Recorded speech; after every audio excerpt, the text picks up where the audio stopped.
আজকে তোমাদের সঙ্গে আলোচনা করব ক্লাস 11 অর্থাৎ একাদশ শ্রেণীর পরিবেশবিদ্যার প্রথম অধ্যায়ের দ্বিতীয় পার্ট নিয়ে। আমি প্রথম চ্যাপ্টারের পড়িয়ে দিয়েছি, তোমরা যারা দেখোনি তারা প্লে লিস্টে গিয়ে দেখে নাও। আজকে আমাদের মূল আলোচ্য বিষয় থাকবে যে dimension of environment, physical, biological and social. আর থাকবে human being as a rational and social partner in environmental action. এইটুকু আজকে আমরা পড়ব। এর আগের ক্লাসে আমরা ইন্ট্রোডাকশন অর্থাৎ পরিবেশবিদ্যা বিষয়টা কি, পরিবেশবিদ্যার যে মূল বৈশিষ্ট্য, কোন কোন বিষয় পরিবেশবিদ্যার অন্তর্ভুক্ত আছে, এই জিনিসগুলো নিয়ে আলোচনা হয়েছে। অর্থাৎ পরিবেশবিদ্যার সাবজেক্টটার মেন বিষয় কি সেইগুলো আলোচনা হয়েছে। আজকে আমরা এই দুটো জিনিস আলোচনা করব, ঠিক আছে? তাই ভিডিওটা স্কিপ না করে সম্পূর্ণ দেখো।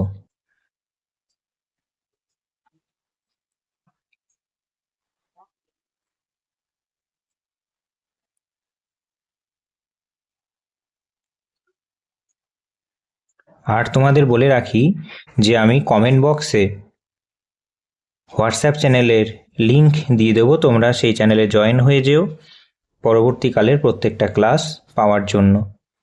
দেখো, প্রথম চ্যাপ্টার একটা অংশ dimension of environment, physical, biological and social. অর্থাৎ পরিবেশবিদ্যার যে মাত্রা আছে, ভৌত, জৈব এবং সামাজিক বিষয় আছে, সেইটা সম্পর্কে আজকের আলোচনা। ভৌত মাত্রা, পরিবেশবিদ্যার ভৌত মাত্রা বলতে কি কি বোঝায়? ভৌত মাত্রা বলতে বোঝায় পরিবেশবিদ্যার সমস্ত অজীবজাত মানে জড় উপাদান, যেমন হতে পারে যেগুলো জীবের বেঁচে থাকার মৌলিক ভিত্তি এবং শক্তির উৎস। কি কি হতে পারে? প্রধান উপাদান ভৌত মাত্রার এক, অশ্বমণ্ডল। অশ্বমণ্ডল বলতে কি কি বোঝায়? যে আমরা যার ওপরে বসবাস করছি, ভূত্বক, শিলা, মাটি এবং আমাদের শরীরে যে সমস্ত খনিজ পদার্থ আছে বা মাটি উদ্ভিদের পুষ্টি যোগায়, সেই মাটি, সমস্ত স্থলজ জীবের যে বাসস্থান, সেইটাই হলো অশ্বমণ্ডল। অর্থাৎ অশ্বমণ্ডল থেকে আমরা খনিজ উপাদান পাই, উদ্ভিদ তার পুষ্টি শোষণ করে এবং বসবাস করি। তারপরে ভৌত উপাদান আর একটা ভাগ হলো বায়ুমণ্ডল। বায়ুমণ্ডল বলতে আমাদের চারপাশে যে জলাশয় আছে, সাগর, মহাসাগর, নদী, হ্রদ, ভূগর্ভস্থ জল, সবটুকুই হলো বায়ুমণ্ডলের অংশ। অর্থাৎ জলীয় অংশ কি করে? এই জলীয় অংশ পৃথিবীর তাপমাত্রা নিয়ন্ত্রণ করে এবং আমাদের যে জলজ বাস্তুতন্ত্র, স্থলজ বাস্তুতন্ত্রের মধ্যে একটা ভারসাম্য রক্ষা করে। বায়ুমণ্ডল না থাকলে আমাদের জীবের প্রয়োজনীয় যে জল, সেটাও পেতাম না। তারপরে তৃতীয় উপাদান কি আছে? বায়ুমণ্ডল। বায়ুমণ্ডল হলো পৃথিবীর চারপাশে বেষ্টন করে আছে একটা ব্ল্যাঙ্কেটের মতো। আর সেই বায়ুমণ্ডলে আছে নাইট্রোজেন, অক্সিজেন, কার্বন ডাইঅক্সাইডের মতো বিভিন্ন ধরনের গ্যাস, যা জীবের জন্য অপরিহার্য এবং উদ্ভিদের জন্য অপরিহার্য একটা উপাদান। যদি না থাকতো তাহলে আমরা পৃথিবীতে বসবাসই করতে পারতাম না। তাই আমরা কি বলি? যে পৃথিবীতে একমাত্র প্রাণের অস্তিত্ব আছে, আর কোনো গ্রহে নেই, কারণ পৃথিবীতে বায়ুমণ্ডল নামক একটা উপাদান আছে, বায়ুমণ্ডল নামক ভৌত উপাদান আছে। এটি কি করে? ক্ষতিকারক অতিবেগুনি রশ্মি থেকে রক্ষা করে, আবহাওয়া ও জলবায়ুকে নিয়ন্ত্রণ করে, আর সবথেকে বড় কথা, অক্সিজেন আমরা শ্বসন কার্যে ব্যবহার করি, প্রাণী এবং উদ্ভিদ সবাই। আর কার্বন ডাইঅক্সাইড উদ্ভিদ তার খাদ্য শক্তি তৈরি করতে কাজে লাগায়। নাইট্রোজেন উদ্ভিদের একটা পুষ্টিমূল্য, সবথেকে গুরুত্বপূর্ণ পুষ্টিমূল্য। তারপরে হলো ভৌত উপাদানের মধ্যে আর একটা কি? যে শক্তির উৎস। শক্তির উৎস আমরা বলি যে সূর্যের আলো, যা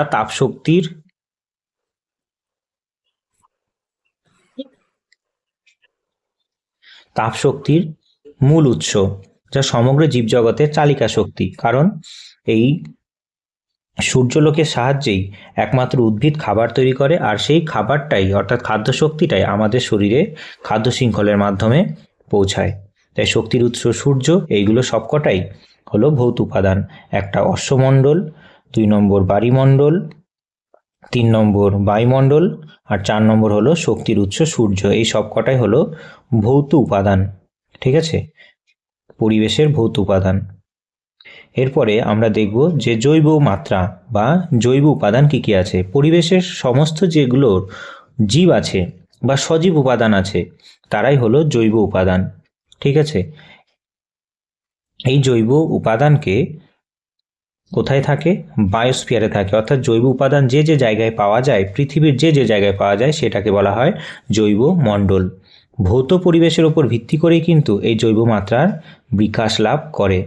আর এখানে একটা বলতে ভুলে গেছি যে এই যে ভৌত উপাদানের গুরুত্ব কি, ভৌত পরিবেশ সে গুরুত্ব এইটাই যে ভৌত পরিবেশে জলবায়ু, তাপমাত্রা, বৃষ্টিপাত এবং মাটির গুণাগুণের উপর ভিত্তি করেই কিন্তু কোন একটি অঞ্চলে উদ্ভিদ প্রাণী বিস্তার লাভ করে, কোন একটা জায়গায় উদ্ভিদ প্রাণী গড়ে ওঠে। তাই এর গুরুত্ব অপরিসীম। জৈব মাত্রা মানে পৃথিবীর যে সমস্ত উপাদানের প্রাণ আছে তারাই জৈব উপাদান। আর জৈব উপাদান যেখানে পাওয়া যায় সেটাকেই বলা হয় কি? বায়োস্ফিয়ার। এবার জৈব মাত্রার প্রধান উপাদান কি কি আছে? 1 নম্বর উপাদান আছে উৎপাদক।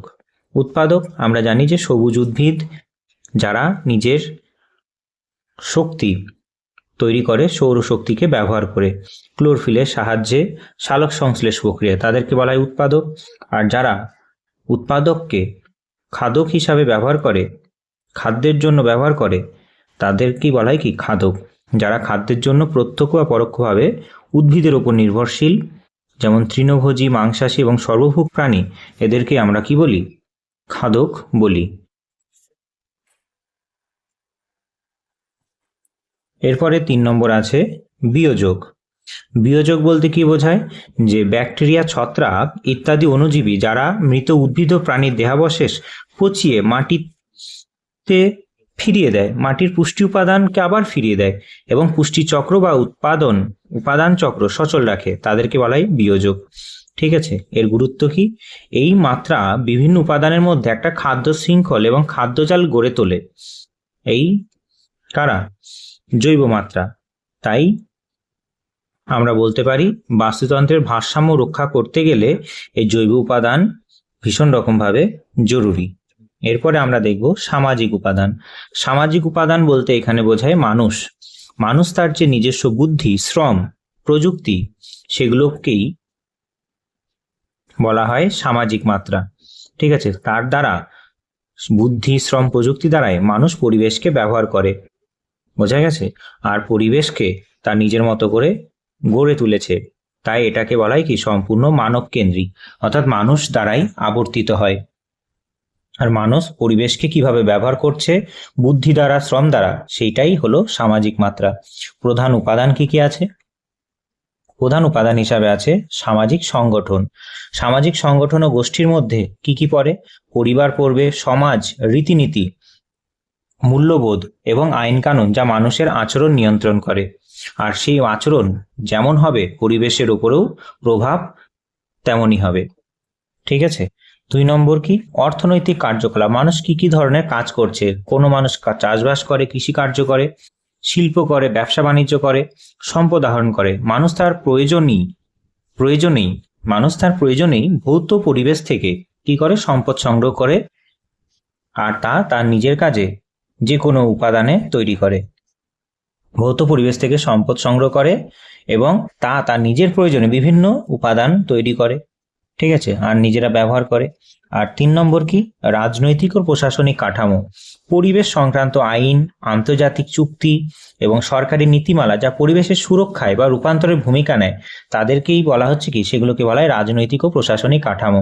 অর্থাৎ মানুষের সামাজিক রীতিনীতি যদি থাকে যে পরিবেশকে পুজো করার, তাহলে সেইখানে পরিবেশ কখনোই নষ্ট হবে না।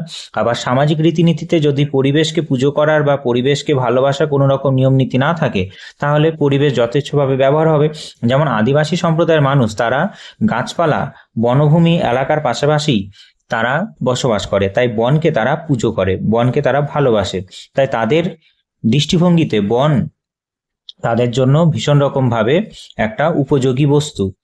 তাই সেই উপযোগী বস্তু হওয়ায় বন, এবং বনকে তারা ভালোবেসে বলে বনকে কখনোই নষ্ট করতে দেয় না। কিন্তু কিছু কিছু সমাজ ব্যবস্থায় সেই বনকে পুজোও করে না, কোনো রকমভাবে সম্মানও দেয় না। তাই তারা কি করে? নির্বিচারে বন নিধন করে দেয় নিজের লোভে। ঠিক আছে। অর্থনৈতিক কার্যকলাপ, মানুষ কৃষি কাজ করছে কি করে? পরিবেশ যদি সহায় থাকে তবেই তো কৃষি কাজ হবে। শিল্প কোথায় হবে? পরিবেশ যদি সহায় হয় তবেই হবে। তাই অর্থনৈতিক কার্যকলাপ দ্বারাও পরিবেশ কোনো না কোনোভাবে নিয়ন্ত্রিত হয়। তারপর রাজনৈতিক ও প্রশাসনিক কাঠামো, মানে আমরা জানি যে সারা পৃথিবীতে জলবায়ু পরিবর্তন হচ্ছে, সেই জলবায়ু পরিবর্তনের জন্য পরিবেশ সংক্রান্ত অনেক আইন তৈরি হচ্ছে।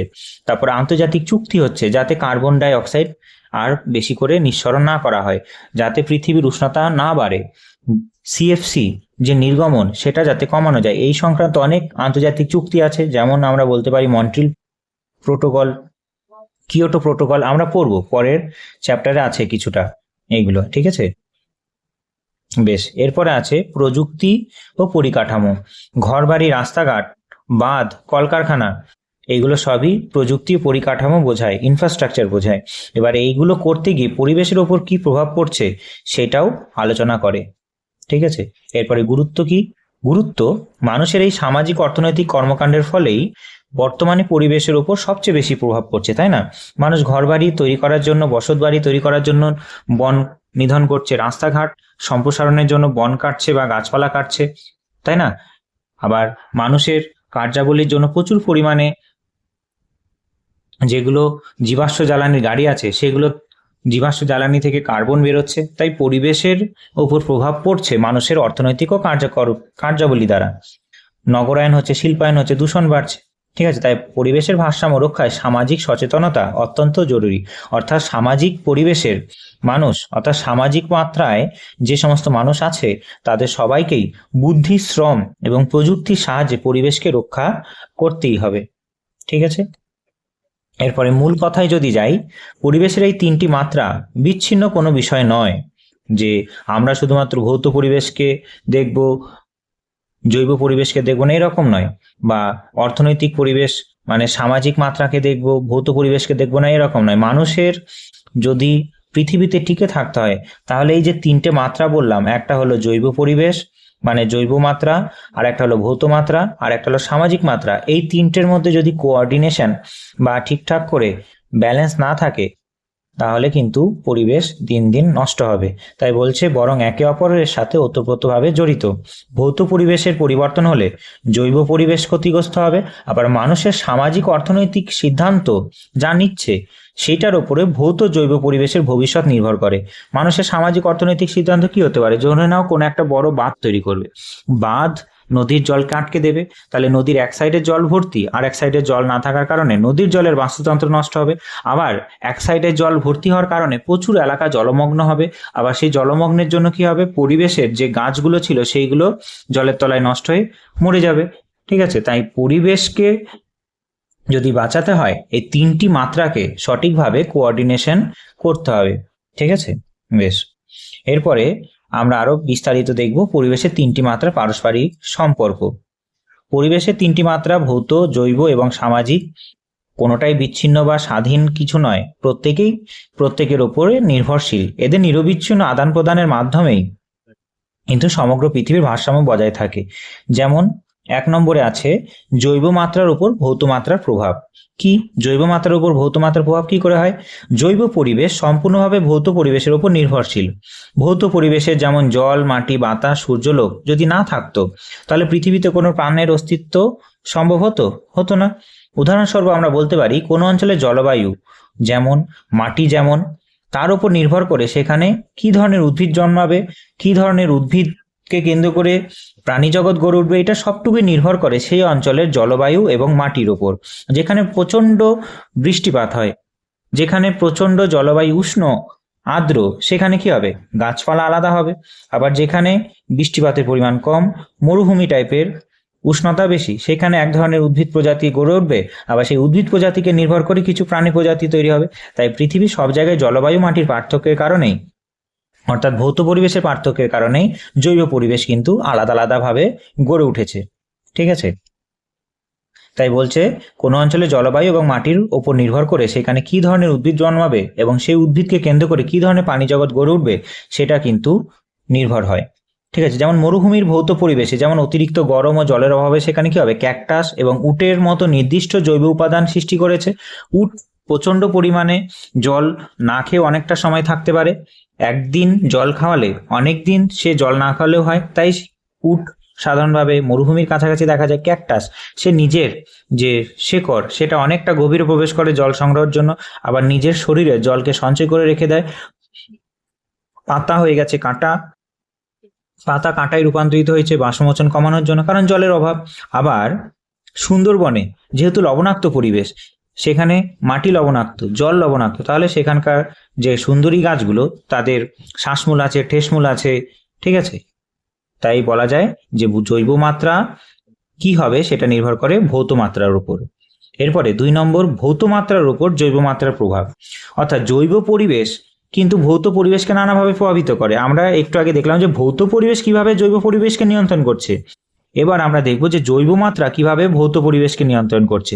যেমন উদ্ভিদ সালোক সংশ্লেষ প্রক্রিয়ার মাধ্যমে ভৌত পরিবেশ তথা বায়ুমণ্ডলের যে অক্সিজেন, কার্বন ডাই অক্সাইড আছে তার মধ্যে ভারসাম্য রাখছে। কিন্তু সালোক সংশ্লেষ প্রক্রিয়া করছে স্বাভাবিক উদ্ভিদ, সেই স্বাভাবিক উদ্ভিদ কি করছে, বায়ুমণ্ডলের যে অক্সিজেন ও কার্বন ডাই অক্সাইড আছে তার মধ্যে একটা ভারসাম্য বজায় রাখছে। আবার মাটির যে ছোট্ট বড় প্রাণী আছে, অণুজীবী আছে, ব্যাকটেরিয়া আছে, তারা আবার কি করছে, উদ্ভিদ ও প্রাণীর যে মৃতদেহ আছে সেটা পচিয়ে মাটির উর্বরতা বাড়িয়ে দিচ্ছে। অর্থাৎ ভৌত উপাদান হিসাবে মাটির উর্বরতা বাড়াচ্ছে। এবং নাইট্রোজেন, ফসফরাসের মতো খনিজ উপাদানগুলো যেটা গাছের শরীরে স্থানান্তরিত হয়েছিল, প্রাণীর শরীরে স্থানান্তরিত হয়েছিল, সেটা আবার পুনরায় মাটিতে ফিরিয়ে কে আনলো, এই জৈব উপাদান অর্থাৎ ব্যাকটেরিয়া, অণুজীবী, ঠিক আছে। তাই উদ্ভিদ না থাকলে মাটি আলগা হয়ে যেত, মাটির মৃত্তিকা ক্ষয় বেশি হতো। তাই উদ্ভিদ একটা জৈব উপাদান, ভৌত উপাদানকে কন্ট্রোল করছে, যার ফলে ভৌত পরিবেশের ক্ষতি অর্থাৎ ভূমিক্ষয়, বন্যা দেখা দিত। তাই আমরা বলতে পারি ভৌত পরিবেশের ওপরেও জৈব পরিবেশের বিস্তার মানে প্রভাব, বিস্তর মানে প্রভাব অনেক বেশি। এরপরে আমরা দেখব ভৌত জৈব মাত্রার উপরে, ভৌত জৈব মাত্রা আছে তার উপরে মানুষের অর্থাৎ সামাজিক মাত্রার কি প্রভাব আছে। দেখো, মানুষ তার নিজের বুদ্ধি, জ্ঞান, বিজ্ঞানের সাহায্যে ভৌত ও জৈব পরিবেশকে পরিবর্তন করে। মানুষ যেমন নদী কেটে খাল বানাচ্ছে, ভৌত পরিবেশের পরিবর্তন হচ্ছে। পাহাড় কেটে রাস্তা তৈরি করছে, আবার নিজের প্রয়োজনে বনভূমি ধ্বংস করে কৃষি জমি বা শিল্পাঞ্চল গড়ে তুলছে, তাই না? তার ফলে কি হচ্ছে, জৈব পরিবেশের ক্ষতি হচ্ছে। যেমন মানুষ নদী কেটে খাল বানাচ্ছে, ভৌত পরিবেশের পরিবর্তন। আবার পাহাড় কেটে রাস্তা তৈরি করছে, আবার নিজের প্রয়োজনে বনভূমি ধ্বংস করছে, কৃষি জমি, শিল্পাঞ্চল তৈরি করছে বনভূমি ধ্বংস করে, সেটা কি হচ্ছে, জৈব পরিবেশের ক্ষতি হচ্ছে। মানুষ নদীতে বাঁধ দিয়ে কি করছে, যে ভৌত পরিবেশ আছে সেটাকে কন্ট্রোল করার চেষ্টা করছে, নদীর জলকে কন্ট্রোল করার চেষ্টা করছে। তাই মানুষ তার অতিরিক্ত অর্থনৈতিক যে লোভ, তার কারণে আজ ভৌত পরিবেশ দূষিত হচ্ছে। যেমন বায়ু দূষণ হচ্ছে, বিশ্ব উষ্ণায়ন কিন্তু মানুষের হস্তক্ষেপের জন্যই হচ্ছে, যার ফলে বহু প্রাণী বিলুপ্ত হয়ে জৈব মাত্রা ক্ষতিগ্রস্ত হচ্ছে। এরপরে সামাজিক মাত্রার উপর ভৌত জৈব মাত্রা পাল্টা প্রভাব। আমরা জানি যে কোন একটা জায়গায় মানুষের বুদ্ধি কন্ট্রোল হয় টোটালি কিন্তু সেখানকার জলবায়ুর উপরে। যে জায়গায় জলবায়ু শরীরের জন্য সহনশীল, ঠিক আছে, সেই জায়গার মানুষ বুদ্ধিমান বেশি হবে। কিন্তু শরীরের জন্য সহনশীল নয়, প্রচণ্ড গরম, ঠিক আছে, স্যাঁতস্যাঁতে আবহাওয়া, সেখানকার মানুষ কিন্তু বেশি বুদ্ধিমান হবে না।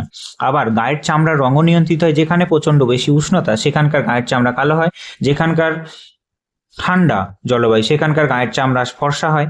তাহলে আমরা বলতে পারি সামাজিক মাত্রা যেটা আছে তার উপরেও কিন্তু ভৌত ও জৈব মাত্রার পাল্টা প্রভাব আছে, ঠিক আছে।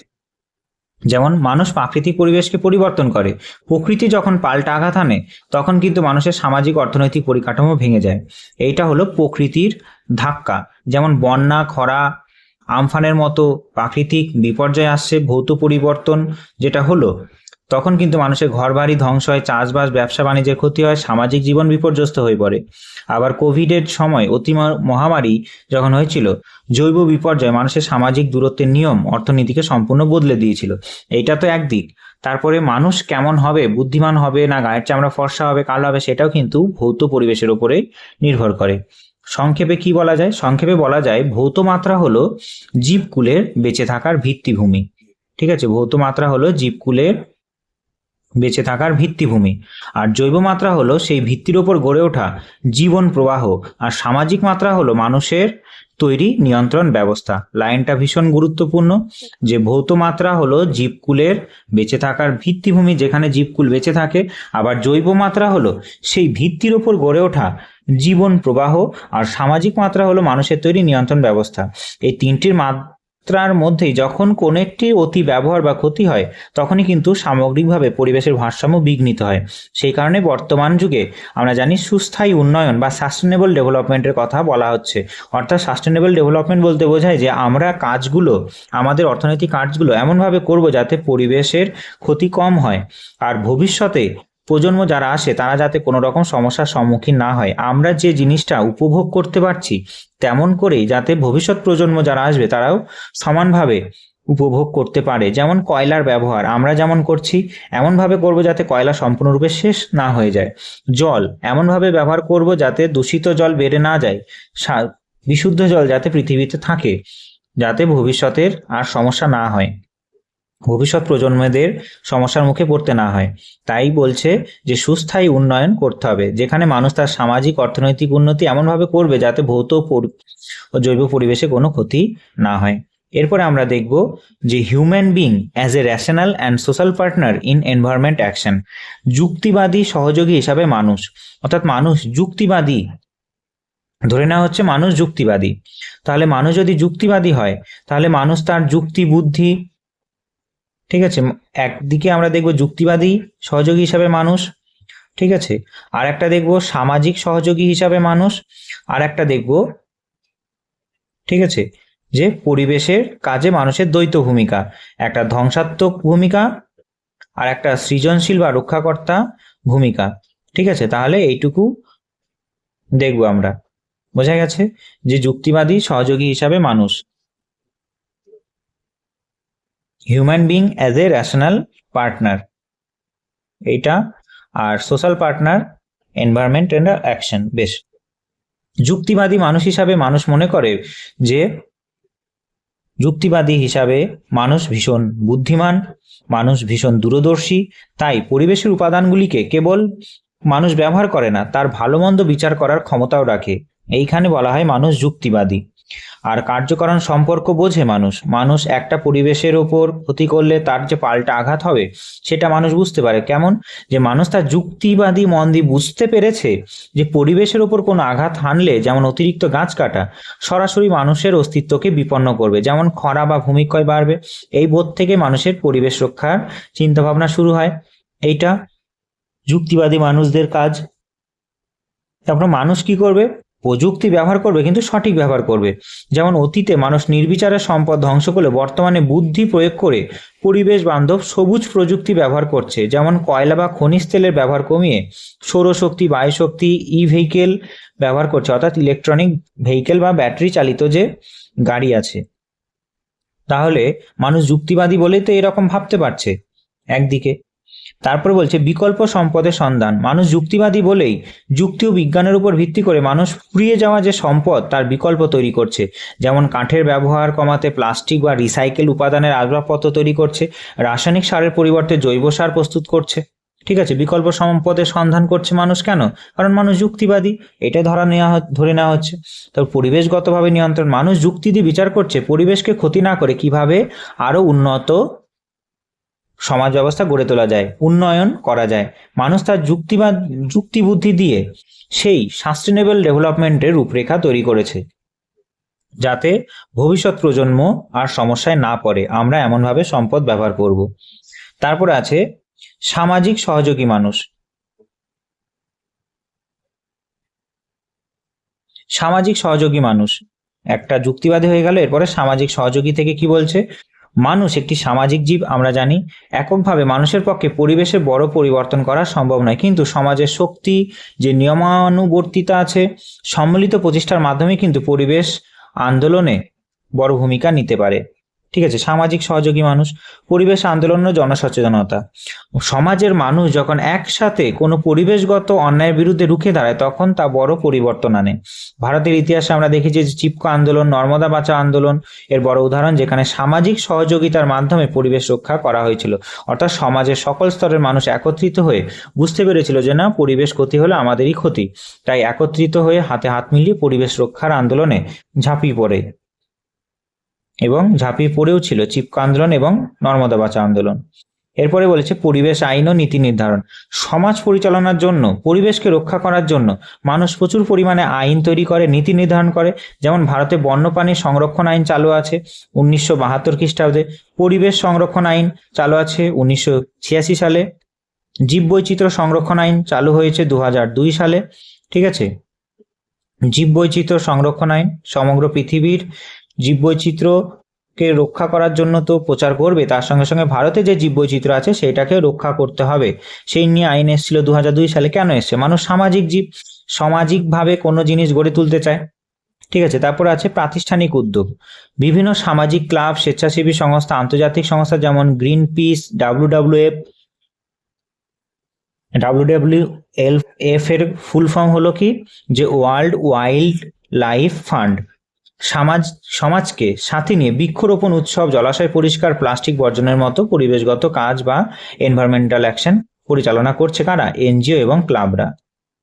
এবার কি, যে মানুষ সামাজিক জীব হিসাবে সুস্থ সংস্কৃতির বিকাশ ঘটায়, যেমন পরিবেশ রক্ষাকে মানুষ তার সামাজিক সংস্কৃতির অঙ্গ করে তুলেছে। বিদ্যালয়ে অরণ্য সপ্তাহ পালন, 5ই জুন বিশ্ব পরিবেশ দিবস উদযাপন হয়, যার মাধ্যমে ভবিষ্যৎ প্রজন্মকে সামাজিক শিক্ষা দেওয়া হয়, যাতে পরিবেশ কতটা আমাদের জন্য জরুরি সেটা তারা বুঝতে পারে।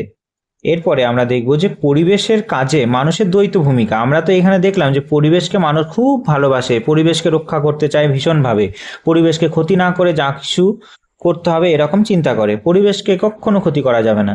কিন্তু এই ক্ষেত্রে মানুষ দ্বৈত ভূমিকা পালন করে। এই দ্বৈত ভূমিকা মানে কি? মানুষ পরিবেশকে শুধু রক্ষা করে না, পরিবেশকে ধ্বংসও করে। কেমন করে? যে মানুষ তার যুক্তি ও সামাজিক শক্তিকে কেবল নিজের অর্থনৈতিক লোভের জন্য ব্যবহার করে, তখন পরিবেশে চরম ক্ষতি হয়। অর্থাৎ নিজের অর্থনৈতিক লোভ, অর্থাৎ মানুষ লোভের জন্য গাছ কেটে ফেলছে। ঠিক আছে, একে কি বলা হয়? অ্যানথ্রোপোজেনিক স্ট্রেস বা মানব সৃষ্ট চাপ বলা হয়। মানুষ জোরপূর্বক পরিবেশের কোনো সম্পদকে ব্যবহার করছে, যার ফলে পরিবেশের চরম ক্ষতি হচ্ছে। আবার অতিরিক্ত দিন দিন এত পরিমাণে নগরায়ন হচ্ছে, নতুন নতুন শহর, নতুন নতুন জায়গায় তৈরি হচ্ছে, গ্রাম শূন্য হয়ে মানুষ শহরে চলে যাচ্ছে, যার ফলে নগরায়নের ফলে বস্তি সমস্যা, জল নিকাশি ব্যবস্থা, তারপরে বসতি চাহিদার জন্য নতুন নতুন ঘর বাড়ি তৈরি করা, তার জন্য তো গাছপালা কাটতে হয়। যাই দূষণ বাড়ছে, পরিবেশে মানুষ প্রচুর পরিমাণে জীবাশ্ম জ্বালানি দহন করছে, তাই নগরায়নের ফলে মানুষ কি করছে? পরিবেশকে ধ্বংস করছে, ধ্বংসাত্মক ভূমিকা নিচ্ছে। ঠিক আছে, বনভূমি ধ্বংস করছে, পারমাণবিক পরীক্ষা করছে, যার ফলে পরিবেশে কিন্তু অনেক ক্ষতিকারক বিষয় মিশে যাচ্ছে। শিল্পায়নের মাধ্যমে মানুষ আজ বিশ্ব উষ্ণায়নের এবং ওজোন স্তরের ক্ষয়ের মতো সংকট তৈরি করেছে। অর্থাৎ ওজোন স্তরের যে ক্ষয় হয়েছে এবং সারা পৃথিবীর যে উষ্ণতা বাড়ছে, সেটা কিন্তু মানুষ ধ্বংসাত্মক ভূমিকা পালন করছে সেই বিষয়টার জন্য। আর তারপরে কি দিয়েছে? সৃজনশীল বা রক্ষাকর্তা হিসাবে। কিন্তু এখানে মনে রাখতে হবে যে শুধুমাত্র মানুষ পরিবেশকে ধ্বংস করে না, রক্ষাকর্তা হিসাবেও কাজ করে। মানুষ এখন বাস্তুতন্ত্রের পুনর্গঠনের কথা বলছে, অর্থাৎ ইকোলজিক্যাল রিস্টোরেশন, সামাজিক বনসৃজনের কথা বলছে, বন্যপ্রাণী অভয়ারণ্য তৈরি করার কথা বলছে, যার ফলে পরিবেশের ভারসাম্য ফিরিয়ে আনা যেতে পারে। তারপরে আমরা দেখেছি যে সারা পৃথিবী বিভিন্ন ধরনের সম্মেলন করে পৃথিবীর মানুষকেও সচেতন করার চেষ্টা করছে যে প্রচুর পরিমাণে জীবাশ্ম জ্বালানি দহন না করে যে কোনো কাজ এগিয়ে নিয়ে যাওয়া। আমাদের ভারত সরকারও কি করেছে, যে যাতে বিদ্যুৎ কম ব্যবহার হয় তার জন্য ভারত সরকার সোলার প্যানেল বাড়িতে ইনস্টল করার জন্য প্রায় অনেক টাকা সাবসিডি দেয়। ঠিক আছে, যাতে সবার বাড়িতে সোলার এনার্জি তৈরি হয়। সোলার এনার্জি তৈরি হলে তাপবিদ্যুতের চাহিদা কমবে, তাপবিদ্যুতের চাহিদা কমলে কয়লার ব্যবহারও কমবে তাপবিদ্যুতে। ঠিক আছে, এটাই হলো মানুষ সে রক্ষাকর্তা হিসাবে ভূমিকা। ঠিক আছে, হয়ে গেল। এরপরে ক্লাসে আমরা আলোচনা করব গ্রিন রেভলিউশন বা সবুজ বিপ্লব নিয়ে। ঠিক আছে, এরপরে আমরা একটুখানি বাকি আছে, যে মূল কথায় কি বলছে যে দ্বৈত ভূমিকা কেন বলছে যে মানুষ প্রকৃতির দাস নয়, আবার প্রকৃতিরও মালিক কিন্তু মানুষ নয়। তাই মানুষ হলো পরিবেশের সবচেয়ে শক্তিশালী অংশীদার। মানুষের যুক্তিহীন ও অসামাজিক কার্যকলাপ যেমন পরিবেশকে ধ্বংস করে, ঠিক তেমনি মানুষের যুক্তিবাদী যে ভাবনা চিন্তা, বৈজ্ঞানিক ভাবনা চিন্তা, সামাজিক যৌথ প্রতিষ্ঠা, সেই সমস্ত প্রচেষ্টা বা আন্দোলনের পরেই পৃথিবীকে আগামী প্রজন্মের জন্য বাসযোগ্য করে রেখে যেতে চাইছে। ঠিক আছে, তাই পৃথিবীর প্রত্যেকটা মানুষই দ্বৈত ভূমিকা পালন করে। কিছু গোষ্ঠী মানুষ পরিবেশকে ক্ষতি করছে, কিছু গোষ্ঠীর মানুষ পরিবেশকে রক্ষা করে সামনের দিকে যাতে আরো পরিবেশ সুস্থায়ীভাবে উন্নতি হয় তার ব্যবস্থা করছে। ঠিক আছে, দেখা হচ্ছে পরের ক্লাসে গ্রিন রেভলিউশন বা সবুজ বিপ্লব নিয়ে। ততক্ষণ ভালো থেকো। জয় হিন্দ, জয় ভারত।